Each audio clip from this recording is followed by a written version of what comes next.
নমস্কার সবাইকে। আজকে আপনাদের জন্য নিলাম চিকেন আফগানি। চিকেনটাকে নুন, লেবুর রস, টক দই দিয়ে 30 থেকে 35 মিনিট ম্যারিনেট করতে হবে। দেখুন এই মশলাগুলো লাগবে: পিনাট, স্টার অ্যানিস, সাদা গোলমরিচ, মৌরি, সাদা তিল, জায়ফল, জয়িত্রী, গোটা গরম মশলা, কাজু বাদাম, তেজপাতা। এবার এটাকে ফ্রাই প্যান গরম হলে মশলাটাকে আমি একটু নেড়ে নেব। খেয়াল রাখবেন ফ্রাই প্যানটা যেন অতিরিক্ত গরম না হয়ে যায়, আর যদি গরম হয়ে যায় তার ফলে কিন্তু মশলাটা পুড়ে যাওয়ার সম্ভাবনা থাকে। মশলাটা কিন্তু এখানে একদমই পুড়ে যাবে না, হালকা করে নাড়তে হবে। দেখুন এভাবে মশলাটাকে হালকা করে নেড়ে যেতে হবে যতক্ষণ না হালকা একটা স্মেল আসে। এই যে একটু ফুটবে, সঙ্গে সঙ্গে আমাকে গ্যাসটা বন্ধ করে দিতে হবে। এবার এই মিক্সির মধ্যে, পাত্রের মধ্যে এই মশলাগুলো নিয়ে তার মধ্যে গোটা কয়েক কিশমিশ আর কাঁচা লঙ্কা অ্যাড করতে হবে। ঝাল আপনারা যে যার মতো করে যেটা যেমন পছন্দ করেন সেরমভাবেই দেবেন। কড়ার মধ্যে একটু সাদা তেল দিলাম। এই রান্নাটা কিন্তু খুব একটা তেল লাগবে না। সাদা তেল দিলাম আর 2 চামচের মতো ঘি দিলাম। এবার হচ্ছে একটু পেঁয়াজ কুচি দিয়ে দেবো। পেঁয়াজ কুচি এখানে 2টো মিডিয়াম সাইজের পেঁয়াজ আমি কুচিয়ে নিয়েছি।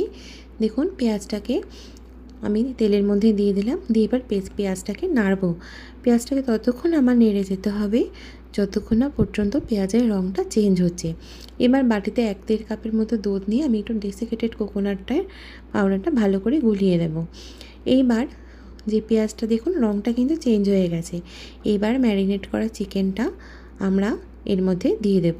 চিকেনটা কিন্তু ম্যারিনেশন টাইম হচ্ছে 30 থেকে 45 মিনিট। এর বেশিও রাখতে পারেন, কোনো অসুবিধা নেই। দেখুন এবার এর মধ্যে আমি আদা রসুনের পেস্ট ইউজ করলাম। আমার কাছে রেডিমেড পেস্ট ছিল, সেটাই আমি ইউজ করেছি। এখানে আমি রসুনের পেস্ট প্রায় 2 চামচ আর আদার পেস্ট প্রায় 1 থেকে 1.5 চামচের মতো আমি ইউজ করেছি। এখানে আমার যে চিকেনের যে কোয়ান্টিটি সেটা ছিল প্রায় 700-800-র মতো। যাই হোক, দেখুন এভাবে চিকেনটাকে ভালো করে কষাতে হবে। চিকেনের যখন তেলটা ছেড়ে দেবে তখন যে মিক্সিতে আমি যে পেস্ট করে রেখেছিলাম মশলাটা, সেটা আস্তে আস্তে করে দিয়ে দেব। এরপরে আমি সেরকমভাবে হালকা করে জল অ্যাড করেছিলাম। মিক্সির মধ্যে যতটুকু দেখুন লেগে রয়েছে পাত্রটার মতো, ওই ধোয়া জল, একটু মশলা ধোয়া জলটা আমি অ্যাড করেছিলাম। দেখুন কষাতে কষাতে বেশ এরকম কালার আসছে। এবার আমি এর মধ্যে দিয়ে দেবো 2 চামচের মতো জিরের গুঁড়ো দিয়ে দেবো। দিয়ে কষাতে হবে। এই রান্নাটা একটু মিডিয়াম ফ্লেমে করলেই ভালো। দেখুন ভালোভাবে কষাতে হবে। গ্রেভির রঙ আস্তে আস্তে চেঞ্জ হচ্ছে। এইবার এর মধ্যে আমি যেই বাটিতে যেই দুধের সাথে ডেসিকেটেড নারকেল পাউডার, কোকোনাট পাউডারটা রেখেছিলাম রেডি করে, সেটা আমি দিয়ে দেব। দিয়ে দেখুন আবার কিন্তু ভালো করে কষাতে হবে।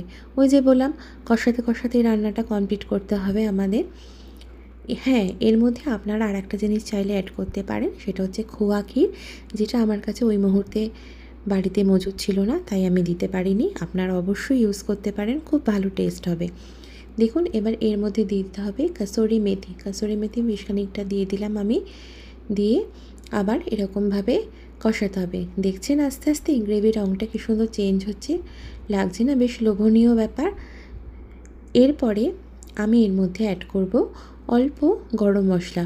গরম মশলাটা অল্প, তার কারণ হচ্ছে আগে যেহেতু মশলাগুলো আমি দিয়েছি পেস্ট করে, সেজন্য গরম মশলাটা অবশ্যই অল্প করে দেব। এইবার দেব এর মধ্যে আমি ফ্রেশ ক্রিমের মধ্যে একটু জল নিয়ে আমি ওটা বেশ লিকুইড ফর্মে নিয়ে এসে তারপরে আমি ফ্রেশ ক্রিমটা এর মধ্যে অ্যাড করেছি।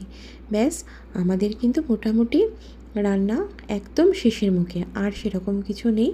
এইবার দেখুন গ্রেভির রঙ কিন্তু বেশ চেঞ্জ হয়ে গেছে আর বেশ একটা ইয়াম্মি লুক দিচ্ছে কিন্তু। যাই হোক, সার্ভের জন্য রেডি। দেখুন এর মধ্যে বাটিতে সার্ভ করে এবার হচ্ছে আপনারা তার উপর দিয়ে একটু ফ্রেশ ক্রিম ছড়িয়ে দেবেন। দেখতে বেশ সুন্দর লাগছে না? আর দেখুন গ্রেভির থিকনেসটা কিন্তু এরকম হবে। ভালো লাগলে লাইক, কমেন্ট, শেয়ার অবশ্যই করবেন।